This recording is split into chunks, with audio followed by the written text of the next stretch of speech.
Welcome to the Aurora Prize for Awakening Humanity.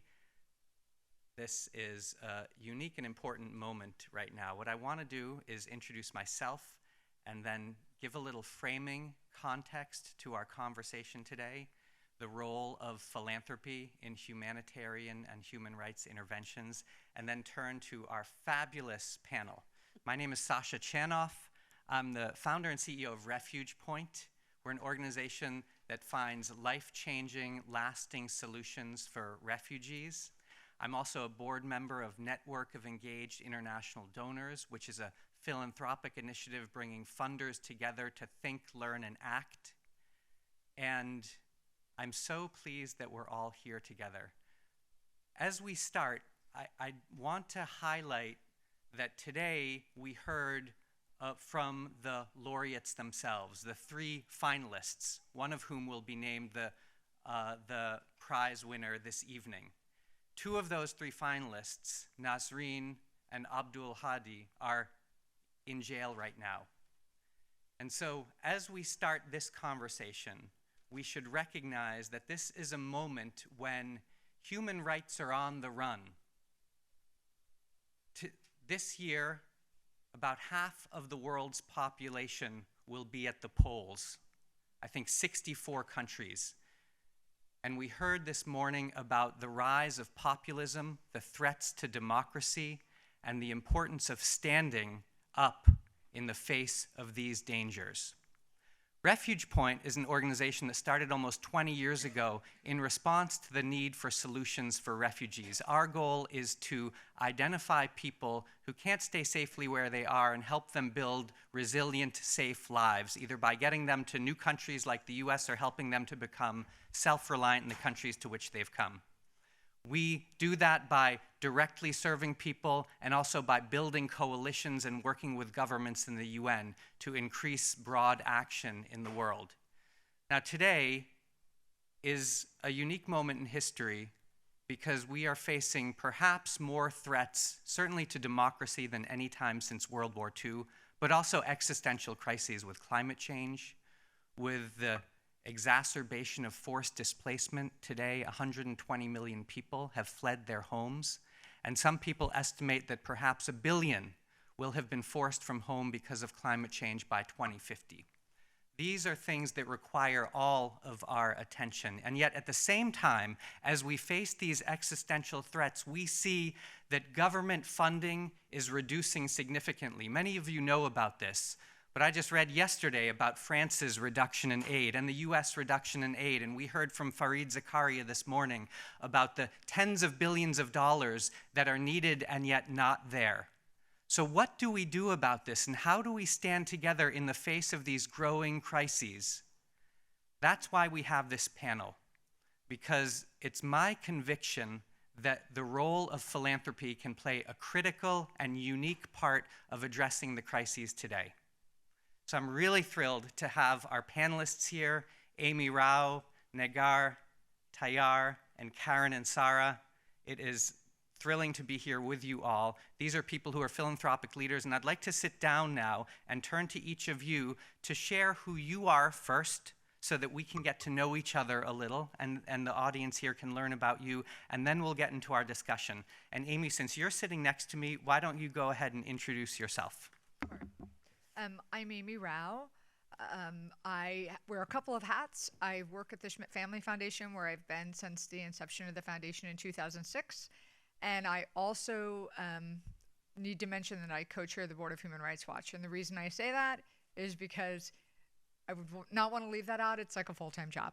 So, so those are the two things I do. I ran a tech company for about 26 years before I moved full-time over to the foundation, and all that means is I used to have 3 full-time jobs, and then I went down to 2, and it's much easier. And I've been a philanthropist, and I pinch myself when I get to say that, I guess since sort of my early 30s when I started a company. And so I always think it's funny to talk about being a philanthropist, because the truth is, if you are a philanthropist or if you have the opportunity to give philanthropy away, you're just lucky. You're not special, you're just lucky. And so many of the people that are here, along with the honorees that we heard about today, I mean, they're the special ones. They're the ones that are really the secret sauce that make the world work, and what philanthropists can do is sort of fuel them with our funds. Thanks, Amy. And I'll just say that I know you host fabulous dinners in your home, and you've brought together a philanthropic community around the issues that you care most about. Yeah. Negar, over to you. And it is great to see you here. I know we've known each other for a me. long time. Thanks for being here. Thank you so much. My philanthropic journey actually started with hearing Sasha and Amy on stage at the Global Philanthropy Forum in 2016, I think. And you had a session on people on the move, which really inspired us to use the term of people on the move instead of refugees, asylum seekers, internally displaced people, because language matters. I am equally lucky, though our trajectories have been a little different, because I stumbled into philanthropy in 2015 when I met the philanthropic family that I've been working with ever since. I started and co-founded, and I'm now running what is a global fund. It's a tongue breaker. It's called the Global Whole Being Fund. But there is a lot of intentionality that went into naming it.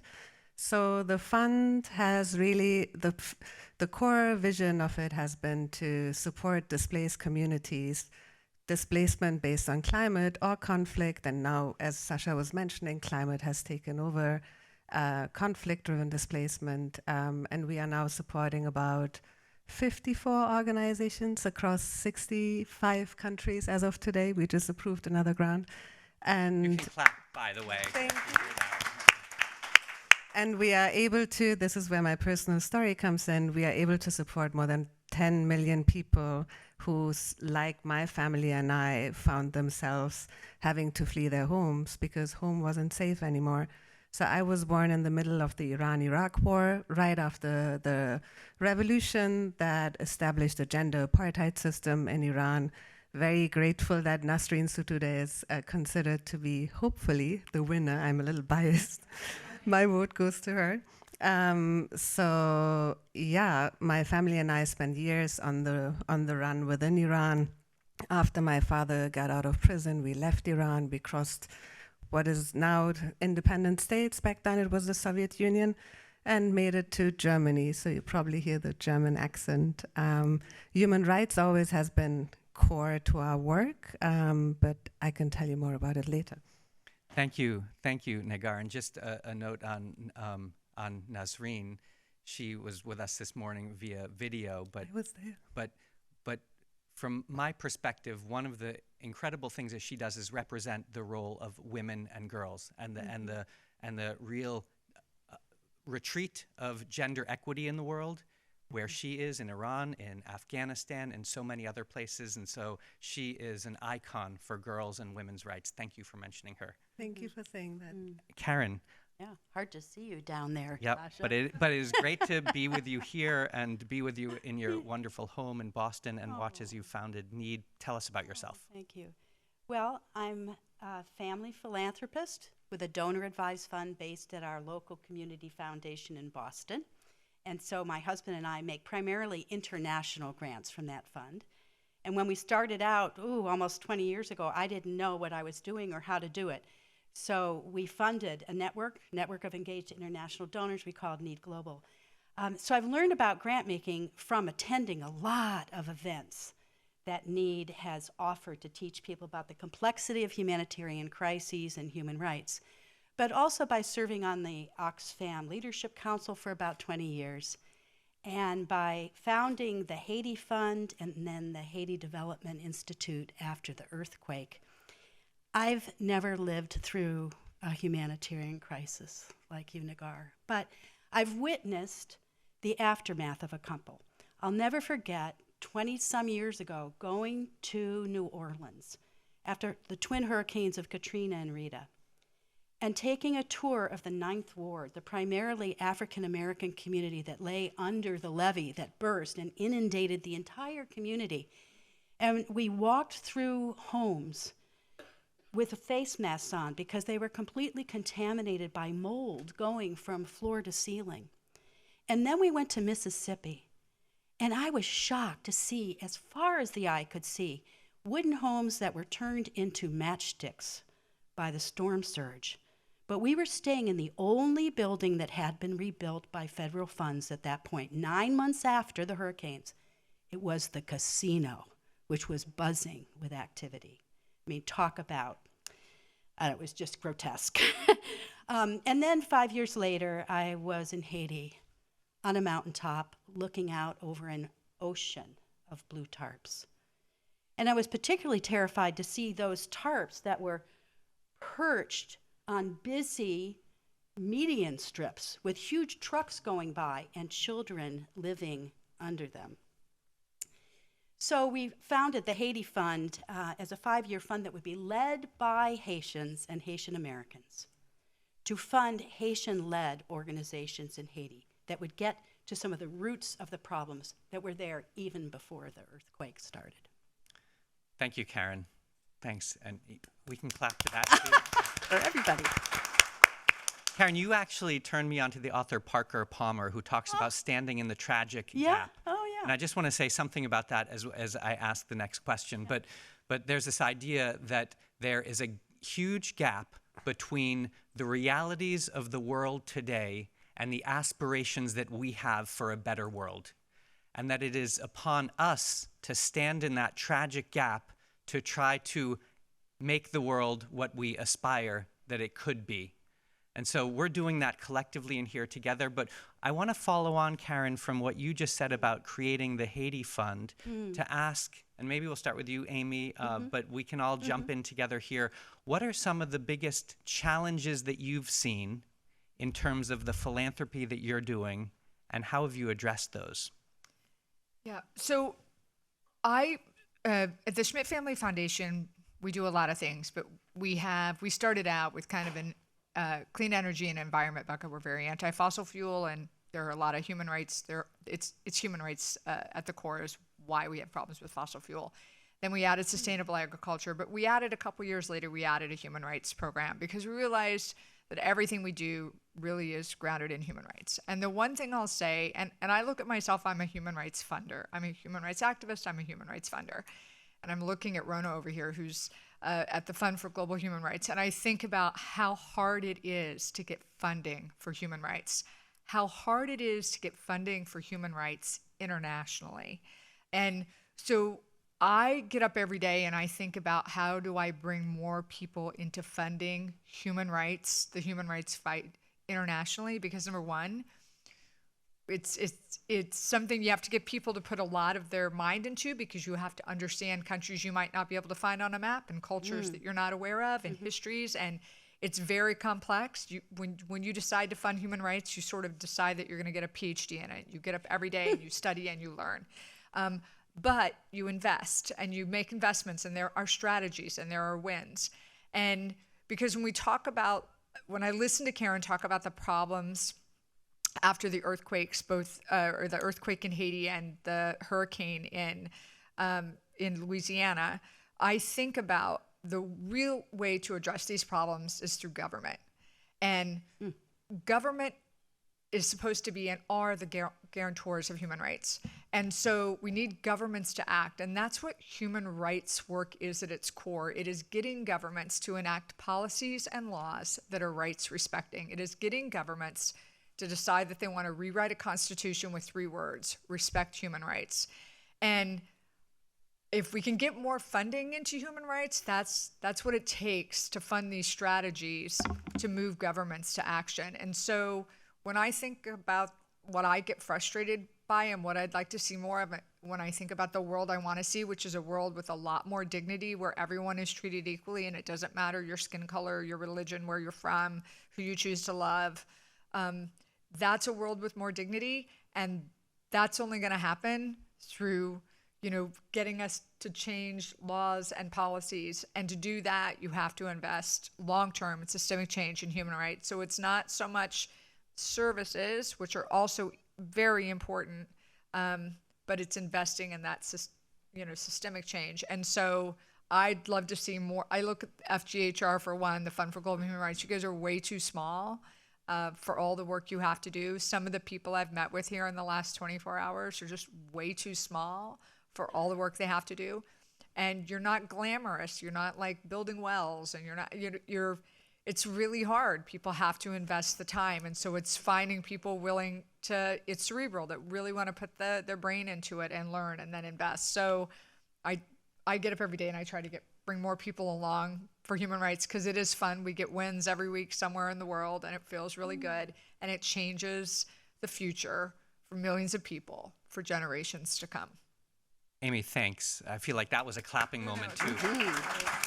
But thank you for highlighting the Global Fund for Human Rights, because one of the things that they're so good at and that I've admired for so long is the fact that they identify local leaders, grassroots leaders in places that we often don't hear about, risking their lives on a daily basis to do the work they're doing. And few people actually know about that or can get funding to those people. But Negar, you actually do, because you figured out a way. I know I asked about what are the challenges, but now I'm coming, you figured out a way to get funding to local actors, people on the move. Tell me about that. Tell us about that, or perhaps another challenge you faced, but how do you do that? And one of the things I want to do is really try to pull out some lessons from this conversation that we can write down and think about and help convey to the broader public here. It actually feeds into what you were saying, Amy, because I invested the first 10 years in my career working in international development, mostly in post-conflict and post-genocide countries, all the way from Armenia to Cambodia. And I thought in order to have systemic change and in order to work on human rights, it has to be working on democratic governance, working on anti-corruption, working on creating more civic space. So at the beginning of the work with the fund, I was very reluctant to advise my board to fund humanitarian work, because I thought humanitarian work is just, blankets, water, which is important. My family relied on it. I wouldn't be here without that support. But it was actually through Choose Love, Josie is the co-founder of Choose Love, who's here with us today, that we understood that in order to tackle systemic change, we do need to also look into humanitarian aid. And humanitarian aid is more than just services such as blankets and water and tent. There are actors like the White Helmets, who are basically the quasi-government in northwest Syria for more than a decade, who are supporting 4.5 million people. And their services go all the way from providing sanitary items to women who have access to nothing, all the way to, documenting war crimes and making sure that those are fed in The Hague, and are building a case to actually eventually come after the Assad regime for their war crimes. So before coming into that piece, I think it's very important to not see humanitarian aid just as blank services, but to see that a lot of the refugee-led and community-led organizations that we are supporting, and the fund that I run primarily invest in those organizations, is applying a very strategic and sophisticated approach in delivering humanitarian aid that challenges existing systems and challenges authoritarian regimes and is fostering human rights. Initially, one of the challenges for us was to reckon with that misconception of humanitarian aid. The second challenge was I had just moved to the US to do this work when Trump got elected, so I couldn't really travel, as I will never lose my Iranian citizenship. I've been collecting some more along the journey. I'm American and German, maybe soon Canadian, depending on how the elections go. But doing due diligence on these actors was really difficult from afar, and there was the idea of, these are great organizations for small projects. And then with time, and a lot of it is really thanks to Choose Love and their extensive networks, we identified a vast network of refugee-led organizations all over the globe, and are now privileged enough to support more than 50 of them. So identifying organizations was a huge challenge. Convincing my board that their work is systemic and is rooted in human rights principles and has a rights-based approach was a challenge. And the other challenge I would like to bring to your attention is to really tackle the equity gap in the humanitarian response, because these very effective and important actors are getting less than 1% of the global funding. And I think the role, we are supposed to talk about the important role of philanthropy. Philanthropy plays an important role in investing in these organizations. The White Helmets are now receiving money from the US government and from several other European governments and have a budget of, I think, about more than $50 million. They still need funding. But that's after they actually got private funding first. But Is that's that right? after organizations like Choose Love and individual philanthropists like Laureen Jobs were really investing in their work and took a bet on them. So that's it's an important challenge for all of us to reckon with in terms of who we invest in moments of crisis and disasters, not just conflict, but also climate. Thanks, Negar. I love that, just taking a bet on people. Karen, I know that you have created both the Haiti Fund and brought people together, but you also created Network of Engaged International Donors. How is that helping to advance international philanthropy around human rights, around different issues? Well, I have to admit, I don't think we have enough members in Network of Engaged International Donors that are intentionally funding human rights, and we need to do something about that. As you were saying, Amy, or maybe it was you, Tagar, you almost need a PhD to understand. It feels like that, to understand what's going on with human rights in a certain context. But if you get together with other philanthropists, with other foundations that are experts in the field, you can share information, you can partner together. At NEID, not only do we have about, as I mentioned before, 50 events per year on all different kinds of topics, but we create a space for resources about humanitarian crises that you can find on our website, and we invite our members to post the organizations that we recommend other philanthropists fund in a crisis. So we try to make it easier for people to connect in that way. But you asked this question about, what are the challenges and what are we doing about it? In terms of challenges, we're all on the same page about getting more funding for, I would say, civil society organizations that are protecting human rights. And I've got an example about that I can give in a minute. But the other thing is there's way too little funding at an early stage. When the early warnings have been sounded and the world is not paying attention. For instance, in Somalia in 2011, there were early warnings about a severe life-threatening drought, but not enough funding came for what are called anticipatory actions, those actions that can be taken to avert a full-blown crisis. And the world said, we're never going to let that happen again. Well, in 2022, we did it again.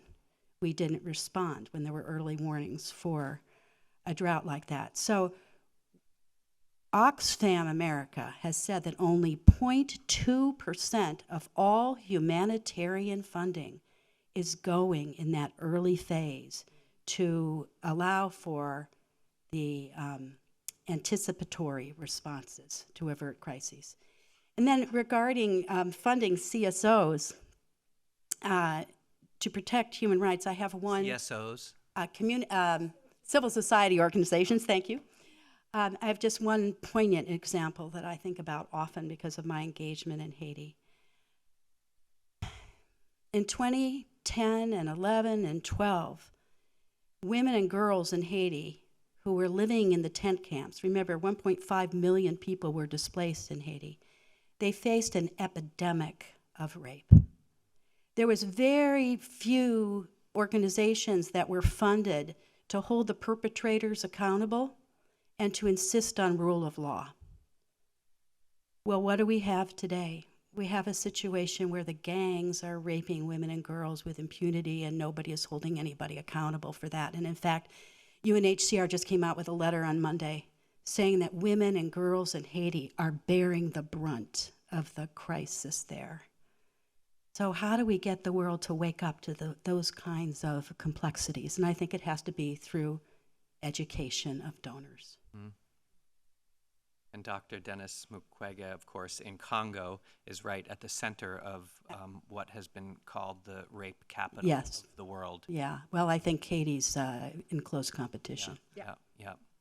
I want to go back to the idea of taking a bet on people. And just ask each of you, how do you convince people to do that? Amy, how do you convince people to get involved with human rights issues that are really far away from them? And please jump in, but I want to try to figure out what's the key here, or what are some of the keys? Yeah, it's not hard. It's so what I do, and I'm just going to boil this down to something very basic, because I think of myself not just as a philanthropist, I pretty much am a fundraiser. I get up every day and I fundraise for human rights, and I fundraise for Human Rights Watch like around the clock. And how I do that is by, and something we can all do as philanthropists, is you have to talk to other philanthropists of all levels, right? Because you never know where people are going to be and what their network is going to be. But I'm constantly sending stories around that I find in the press that are really compelling, where a human rights organization has investigated a human rights abuse, exposed it in the press, and then, added in what is the advocacy that's needed to end the abuse. And I love to send winning stories around, and you do have winning stories. You have winning stories on, oil pipelines that get blocked, or, LGBT rights that suddenly happen. I was thinking the other day, Human Rights Watch, and I'm looking at Rona because she used to work there. It's the 20th anniversary this year of our LGBTQ division.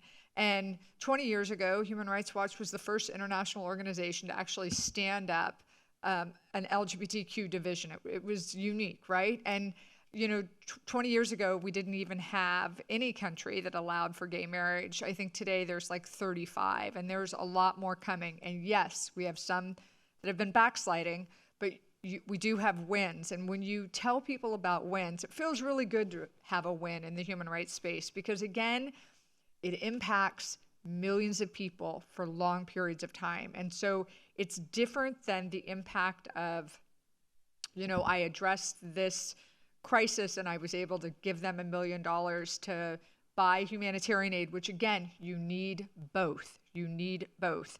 But systemic change in human rights work and funding these grassroots groups that will put pressure on their government and knitting them together to do that, and sharing that strategy with people that really want to learn about it and understand it. It's almost like, I'm going to align it to here in the US when we get involved in politics. It becomes fascinating. It becomes a game. And you bet on different candidates. You want to know what's going to happen. You want to know what their strategy is going to be. It's the same way on human rights work. You bet on people doing human rights work. You bet on human rights defenders like Dennis Mukwege.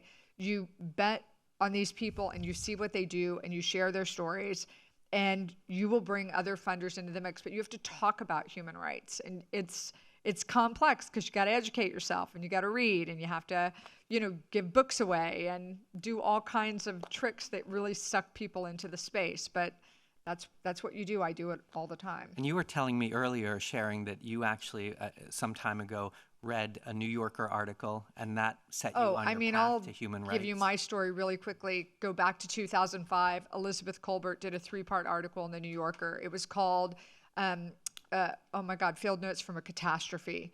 She then turned it into a book in 2006. Sasha likes this story. So I read this 3-part article on climate change. It was horrifying, all based on science. And a few months later, I heard Al Gore give this talk in San Francisco before it was a slideshow, before it was a film. And both of what I had read and what I'd heard from Al Gore aligned. And it's what brought me to human rights work, because I believe what they said. What they said was true. In fact, it's all happening much more quickly than they thought 20 years ago. But that's what pivoted me into human rights, because I look at, as the planet heats up, and we were laughing, it's not funny, earlier today about just news avoidance. I mean, I hardly like to read climate change articles anymore because they're so dark and so dire. But it also keeps me up at night because all I can think about is how do we spread the dignity as quickly as possible to as many people as possible, because we're getting this shorter time frame coming at us. And what I did with that work with the Elizabeth Colbert and Al Gore was I pulled together about 2,500 people in 2005 to hear what he initially then gave us the formal talk. And that sort of gave birth to kind of a growing human rights sector in Silicon Valley of people that from climate have pivoted to fund human rights, because we need governments to act if we want. It just has to be bigger. It has to be systemic. You've got to put pressure on governments, and that takes funding a lot of grassroots groups. Thanks. Did you want to jump in, Negar? I'll just say, lesson, ding, ding, sharing winning stories. Yeah. That is a big one, which is hard to do when people are on the ground all the time, working day and night just to provide services, just to do the work we're doing. It's almost a secondary thought to say, how are we going to articulate this? How are we going to write about this? How are we going to share this with the world? And yet, when you do, when I think about books like Mountains Beyond Mountains or others, you just hear so many people read that and that changed their perspective. Negar, please jump in if you want to. I like the expression news avoidance. I'm definitely news avoidant too. It's a real thing. It is a real thing. And, you know, it's hard to engage people, particularly right now, on issues related to displacement. It's not a nice or fun topic people want to talk about while they're having dinner in a really nice location. But I think the key driver for us has been, and I agree with you, having to fundraise. I'm also chairing the board of Choose Love here in the US. So I do that more or less full-time almost right now. Keeps the philanthropic work really humble because you realize how hard it is to raise resources, and then you steward resources that are at your disposal with much more care, I think. But the lever is always relationships. And I always tell Josie, it's the work that speaks for itself. So the hardest part is to really get somebody with resources to engage those that are doing the work.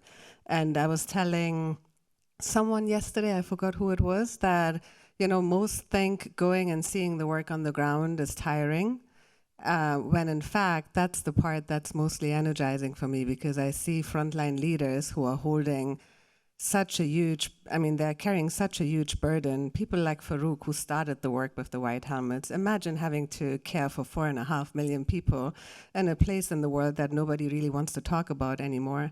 But it's harder to engage philanthropic circles because, you know, I feel like oftentimes we are just talking about systemic issues as opposed to keeping the work really real and focusing on the fact that millions of people are doing good work and they get up every morning wanting to do good work.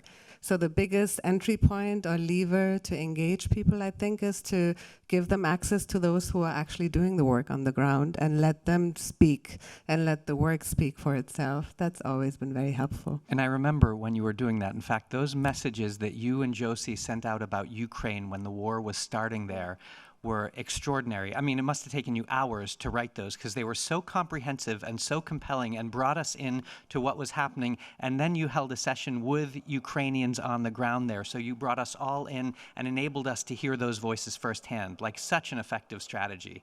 Thank you so much. In fact, when we talk about protracted crises, we talk about poly-crises, and it's easy even for ourselves to get paralyzed and not to want to do anything.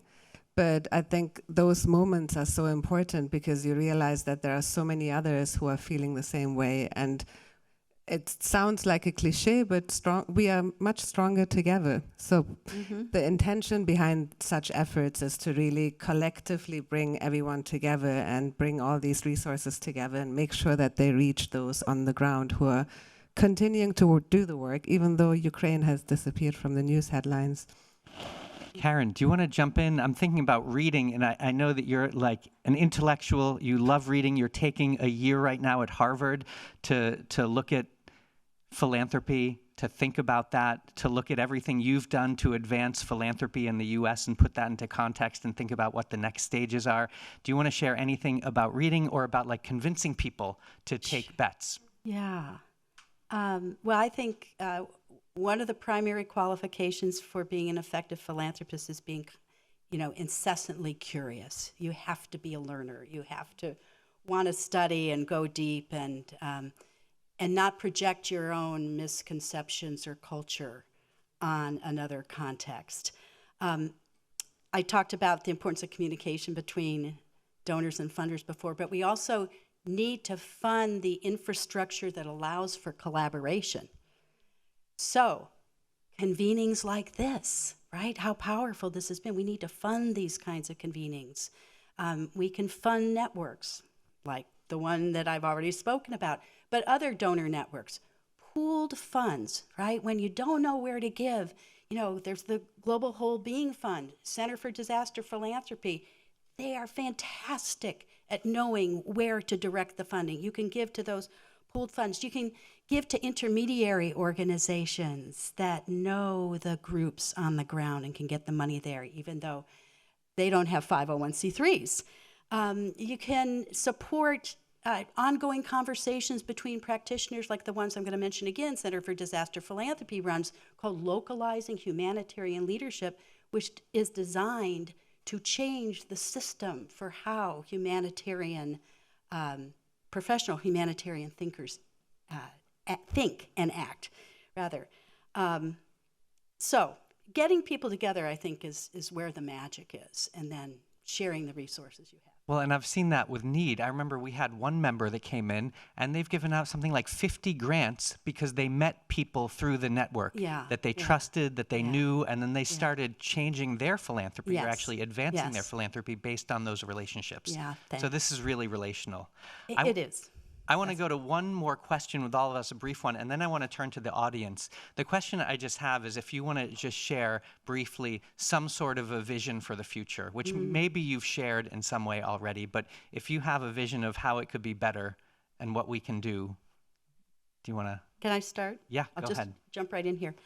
I think we have to move away from, convince ourselves, convince other people to not practice knee-jerk disaster philanthropy, not give to the household names.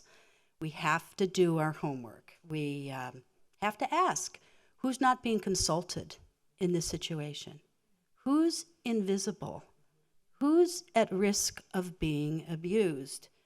Who has the power over the funds? Who's monitoring them? Who's holding humanitarian actors and funders accountable for the decisions that are being made? So I think more thoughtful, critical philanthropy is really important. And then, as I said before, my vision of the future would be more funding for the anticipatory phase before a disaster occurs, and then more funding for local civil society organizations or INGOs, international NGOs that use a rights-based approach and partner with local groups. At the World Humanitarian Summit many years ago in 2015, 2016, there was a goal of making 25% of international aid local. And 5 years later, I think it was less than 1% was local. Yeah. And so we have a long way to go, but thank you for highlighting the importance of funding and supporting civil society. Do either of you want to also jump in with like a vision for the future? Yeah, I would just love to see more funding for groups that are re-granting in regions. So more international funding. I still think that's too low, at least what I experienced in the Bay Area. And really finding the partners that can re-grant it out to the local groups, grassroots groups funding. I wish we did a lot more of that. I would quote an Iranian friend of mine who's just finishing her work on her book that is called The Future is Collective. Ooh. So I wish that in times of emergencies and crises, which are inevitable, last year alone we responded to, I think, 9 emergencies, 2 earthquakes included, which we obviously didn't anticipate because very little funding goes into preparedness. So I wish in times of crisis we would pool and align our resources so that we can come as near as possible to the 25% mark and support communities on the front lines who carry out the work in either way, with or without resources. But we would make their lives easier if we would resource them properly. And Sasha and folks, it's going to be hard for the public sector, for USAID and the other U.S. government agencies to get to that 25% because of the bureaucracy, because of congressional regulations that are holding back that kind of distribution of funds. So it's up to private philanthropy, right, to make sure that we localize the money. And just to remind everyone, only 6% of U.S. philanthropic dollars are going to solve global problems. That's the challenge I would like to give everyone as you leave the room today. How are we going to increase that amount that's going to solve global problems in a thoughtful way? Yeah. I want to double down before I turn to the audience for some questions and comments just about the idea of taking bets and philanthropic bets on early stage people. I remember doing that personally with Kennedy Odede, helping him to get his first funding in, I think, 2005, 2006. He just got 60 million from MasterCard and 50 million from somewhere else, getting government funds now. But I've seen the same thing with RefugePoint. I founded RefugePoint almost 20 years ago with the idea to find solutions for refugees. And one of them was that every year, tens of thousands of resettlement slots to the US were going unused, to the degree that over about a decade and a half, 250,000 life-saving slots went unused. And we had the idea that we could change a broken system. And we came in and we started doing that work directly. And then we approached the UN Refugee Agency and said, we want access to refugees around the world. So we want a relationship with you that'll allow us to send staff anywhere in the world where refugees need resettlement. We don't want your money to do it because we have private funds. And they embraced that. I don't think anyone had ever approached them with that kind of a request before. And a number of years later, they started giving us some funding. We had to think carefully if we wanted it, but we decided to take it. And today, they're giving us a lot of money. And today, we've had staff in 64 countries across the world, help directly 140,000 people, train 10,000 partners to identify others for resettlement, and help to transform a system that did not work well. That was because people took a bet on us early on. Wow. So I'd like to turn to our audience with some of the time we have left for you to make comments or ask questions about our conversation here. And so please, show of hands, but I think I'm going to go to Nasra. Do I see you back there? I have something to say, and I hope it's a question, but moderate me, moderator. Anticipatory funding, anticipatory responses. From someone like me who was a former refugee, I always wondered why in philanthropy, I spent 4 years in philanthropy, why trust was something that had to be worked on through time and through relationship. It makes sense to me, but I always thought that was quite actually a bit abnormal for the professional sector. The big bets sounds like trust. The trust on arrival, upon meeting, upon not having to educate yourself, but just sensing that human connection, like that makes sense. I don't have to become an educated donor for me to then fund you, but really it's the human connection and where you are that allows me to fund you before I know you. So I'm asking a question around ambition. If philanthropy is to be ambitious, can it actually afford to work, and this is what I've heard, work at the speed of trust? Trust takes time. Crises are happening seconds. We will never catch up. Help me understand where anticipatory pre-crisis is a kind of trust that maybe we should all work towards because it's ambitious. Yeah, I just Wow. Do any of you want to comment on that? Go ahead. Yeah, I think the assumption there is, and I'm glad that you're raising it, because we've all heard trust-based philanthropy and all kinds of other concepts. The assumption is that it's going to take years, but it sometimes is instantaneous. Like, we gave our first grant to Choose Love in 2016, and it was focused on women, on providing support for women who were stranded in Greece, and that turned into now, I think, 8-year relationship. So it happened within a matter of weeks because the work, again, speaks for itself. So just adding that little nuance, that trust, doesn't mean that it has to be established over years and years but it can happen instantaneously, particularly in moments of crisis. Thank you. Did you want to add something? Yeah, I just wanted to chime in and make sure I clarify when I talk about people needing to get educated on human rights. What I really mean is I want people to invest in it in very meaningful ways. And if they don't know the problem exists, they won't invest in it. But I believe in giving the money to people that are there on the ground in the region with no strings attached, and they know what to do with it. Again, they're the special ones. They're the smarter ones. They know exactly what to do. And those of us that have the privilege of giving away money, we're just lucky, right? Thank you, Amy. Please introduce yourself when you're asking the question. Can we get the mic over here? Thanks. Hi, I'm Allison. I work for a startup NGO, and I'm their comms director. And I am trying to help them understand how do they get on the radar of people like yourselves. You've very expertly explained that it's really hard for philanthropist to find the people on the ground, right, that you want to fund. Flipping it, how do the people on the ground who want to get funding for the re-grants or for civil society development, how do they get on your radar in the first place? And what's the name of the NGO and what do you do? It's called articlegroup.org. And we work on democracy building in Thailand as well as environmental justice in the United States. Thank you. Does anyone want to answer that? There's some new tools that are emerging for philanthropists, particularly in Africa. My colleague Ina can help me remember the names of them, but there's one called Kuja Link that Adesso has put out, which is a list of African grassroots organizations, and also the African Philanthropy Forum has put out another one called EPIC. Anyway, there's some new tools, but there are other networks that can post information. That's one way. Mm-hmm. Negar, go ahead. I would sadly say it's word of mouth, and that takes a long time.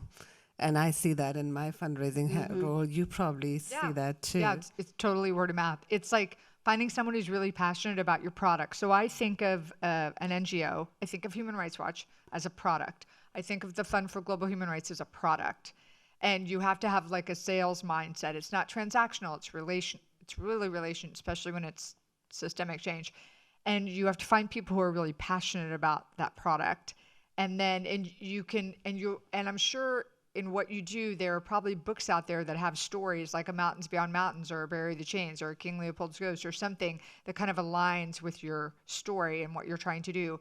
And so just you got to do everything through giving people books or sending them articles or sending it out and getting people to host lunches and dinners and coffees and just kind of growing that network, and then really getting yourself into the network of, like, I was talking to a partner here this morning that is a partner of ours that's doing work in Ukraine. And I said, okay, you need to go to CGI. You need the philanthropy workshop to know about you. You need, there are all of these networks of philanthropists. And so when I'm in your shoes, and I am in your shoes because that's my HRW hat, I'm always thinking about what networks I need to get HRW in front of and my product in front of. And these are not just answers for you, by the way. I'm very friendly with the Aurora Prize laureates and the people who are finalists for the Aurora Prize. And what shocks me every day and really frustrates me is the fact that people like Jamila Afghani, who is an Afghan woman working on behalf of Afghan women and who's fled 6 times from Afghanistan in her life, really needs to find funding. And it's hard for her to do that. So these lessons that you're talking about are really applicable to so many of us. But I actually want to engage the audience in this conversation by calling on somebody who I think has done that is getting the word out in an incredibly effective way, and that's Josie at Choose Love, because you've raised over $120 million to distribute to local grassroots leaders in different ways, looking at crises across the world. So can you share what are lessons? How in the heck have you raised so much money to do what you're doing? With the help of Negar, first of all. Can you grab the mic, please? Thank you. It was just, first of all, I just want to say what an amazing panel that was. You were all incredible, and I feel so inspired and nourished by that conversation. And you are tell us who you are. I'm the co-founder and CEO of Choose Love, and we work all over the world resourcing grassroots organizations supporting displaced people, and particularly responding to emergencies. 50% of that 120 million has come from the public, so from grassroots donors. And I think that that's something that's quite often forgotten in the NGO world and in philanthropy, is that there are everyday philanthropists out there, and we need to find a way to engage them. And people want to help, but they don't necessarily know how to. So something that we think about every day is, how can we make it easy for people to help? How can we make it easy for people to understand? How can we humanize this issue? How can we make people put themselves in the shoes of the people who are going through things, who don't have the privileges that we have? So there's a communications part to it. For us, we have a big public platform, so we've really tried to move away from showing images of kind of poverty porn images and actually showing these are the heroes who are on the ground, who, like you say, we're lucky enough to get to work with. Showing people with agency, showing people smiling, smiling, showing, you know, these incredible people. And I think that when you do that and you kind of shift the conversation in that way, then people want to be involved. People want to feel empowered to help. They don't want to be made to feel guilty. And I think that's a really, really important part. Okay, are you doing it through social media? How are you raising it from? That's what I want her to learn. How are you doing it? We're doing it through social media. I mean, really basic stuff like constantly posting. I'm like adamant. I get really annoyed if we're not posting 3 times a day, and just not being afraid to like go to people, cold calling people on social media, tagging people, direct messaging people, asking people to share things, saying to people who are the 5 people that you know that you think might be interested in this, and getting it in front of them. Just not being afraid to knock on as many doors as possible. I love the idea of just like you, and I feel this way about RefugePoint. When people are supporting us, we're like giving them an opportunity to change a life, to do something so incredibly important. And it's not about feeling bad about that. It's about being bold about that. I want to go to you. Please introduce yourself, and if you could pass that mic over. Yes. Yeah. Okay. So I'm Shad Begum. I'm from Pakistan. I'm working for the last 24 years in this sector. And I would say I'm so lucky that today I'm actually sitting in this room and, you know, listening to this thing which actually we need. So my story is like, you know, I just quickly say, though I have a TED talk that is also available about my work, which will explain my story and the journey. But I would say I always find it's very difficult to meet, you know, the grants criteria and develop proposals and build these capacities within my team and even myself. Because when I started my organization, I was a student, and with that vision that, you know, this is something which we can initiate and we can help our people. But, you know, facing militancy, then natural disasters like floods, earthquakes, and then even security threats like during this period for 3 times, I have to be relocated within my country. Even when I received the International Women of Courage Award from the United States, so I was not able to go back. The International Women of Courage Award yes. from the United States in 2012. In 2012. Who did you get that Department. from? From the State Department? Yeah. So Great. I was not, you know, it was difficult for me. Yeah, so it was difficult for me to go back because I received the threats, and that was the on-record threat to me and Malala at the beginning.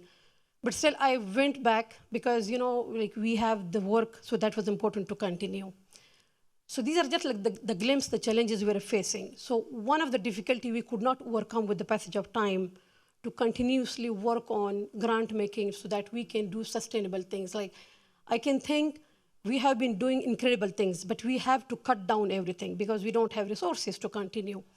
So I'm actually asking this question from myself that why I wasn't aware about such things happening. Though in the last few years, like in Pakistan, we have the new regulations. That's why most of the donors, they have been leaving. And even if we approach them, so they say we cannot work in Pakistan because the government of Pakistan is not very welcoming, even they're discouraging and, you know, they're creating troubles. I actually have been working with Fund for Global Human Rights for 5-6 years. And how difficult it was to work, you know, on the ground in receiving such funds because you have to clarify so many things to the government that what you're doing and all these things. So all these things are going on, but still we need support from people like you. Because I see that this is a full-time job. I cannot actually spend so much time in telling the people my story that, okay, this is what I'm doing, this is why I need money, because I need to be on the ground with the people, doing things with them. I can't even allocate my team because we don't have team, because we don't have resources to allocate a person for proposal writing, for seeking grants, and then convincing the donor. It's a full-time job. Though we have been, you know, like trying to learn these things, but it's difficult. So for the last few years, like my organization before, like it was going very well, but then because of the lack of sufficient resources, I'm not saying like, you know, very big funds, because the things we have done in very small funds, that is incredible. You people can just go and see the TED Talk and other things like, you know, the impact we have been creating. But I'm saying this not only for myself. I say this for each and every girl and woman who has took the initiative and have started such efforts. But they're closing it down because they don't know about the relevant platform to reach out Negar, you and her. So this is how we can collaborate, do the collaboration, because you do your part, which is your specialty. I'll do my things on the ground, and somebody will put money into it and say, you know, I'm contributing, even sitting somewhere, even in the US, like not all the time getting worried about what's happening in the world, but contributing to the impact we all want to create. So I would just say, like, yes, the question she asked, that how to reach people like you, how to reach out and say what is actually the criteria, the due diligence. And I'm sorry, sometimes it is also very difficult to develop such big documents.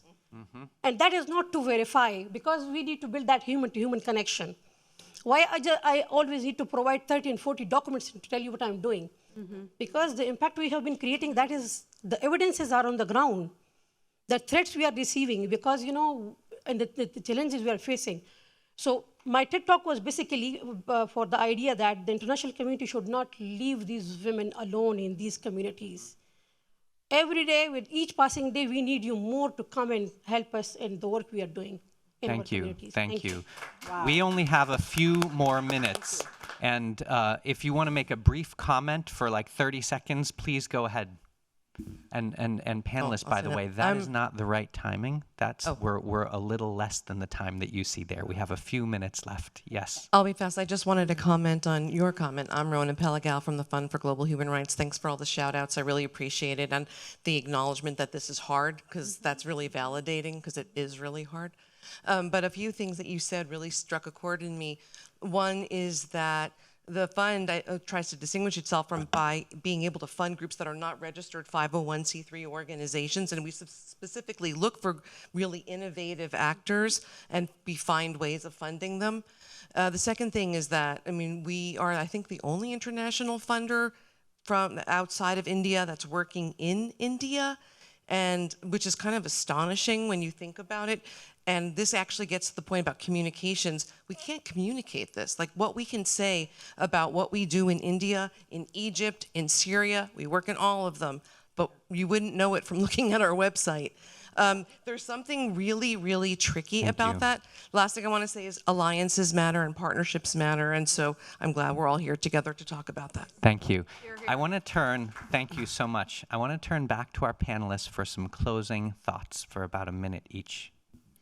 But go ahead, Negar. Go ahead. Can I respond to, I think what you were sharing is something we are dealing with a lot, because the news covers the floods in Pakistan, attention comes your way, and then a week later it drops and the new issue is coming in. But just as we were saying with our colleague who has just left, that it's relationship-centered, the relationship is built by both parties. So our diligence process has been established mostly by our partners, really, because they were courageous enough to give us feedback and say, this requirement is impossible because we can't register an organization in Myanmar as Karen Women, as an example. You got to give the money to a personal bank account, even if it sounds sketchy, which we have, and it's a lot of money. It makes me nervous because I could lose my job for it. But I think I would like to close with the idea of none of this work, and it brings back what Amy was sharing, what Sasha was sharing, and also Karen. None of this work would be able to be possible without relationships. But these relationships are not built by one party alone. You are part of the relationship, and just a note of encouragement to really be courageous enough to challenge some of these requirements, because otherwise they are not going to be changed. Just as we have to go then back to our boards and push them. So it's collective work. So I would love to end it by just saying, I wish in our space we would have much more collective action, much more reciprocity and partnerships that are actually, we talk about it, but doing it is harder than talking about it. So to be open to that. Thank you, Negar. Amy and Karen, do you want to share for 30 seconds any closing thoughts or responses? Sure, I'll jump in. When you meet somebody doing amazing work, just give them money with no strings attached. Give so much money that you actually give something up. And don't be afraid to ask other people to give so much money that they actually give up something, like a family vacation or what they would have spent on their outfit. Or, none of us really, it just doesn't happen enough. And when you're asking for money, I'm speaking from the NGO, don't be afraid to ask for money. You're not asking for yourself. You're asking for the people on the ground that you're trying to benefit. Karen, do you want to share? I'll just say it's much more meaningful and much more impactful when you give together with other people. Don't be a lone ranger. Don't give in silos. Don't give unilaterally. Give in community. Well, thank you. One of the founders and the moral light of the Aurora Prize is the late Vartan Gregorian. And Aurora and RefugePoint co-hosted an event a number of years ago to launch something called the Refugee Self-Reliance Initiative that RefugePoint and the Women's Refugee Commission built.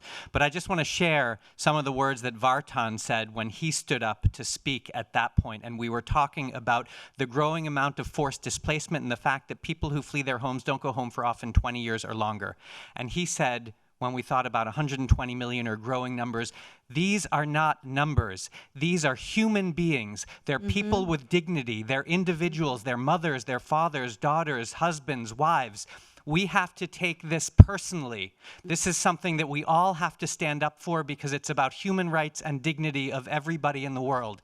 His voice and his light and leadership guide the Aurora Prize, and it's the reason that we are all here together. I also just want to close with you with a comment that a friend of mine, Mangok from South Sudan, told me, who had spent his life fleeing. He is one of a group known as the Lost Boys and Girls, and he came to the US. And he said, the thing about freedom is that once you experience it, you can never tolerate others not having it. Thank you, everybody, for being here. Thank you for standing up for freedom. Thank you for joining us.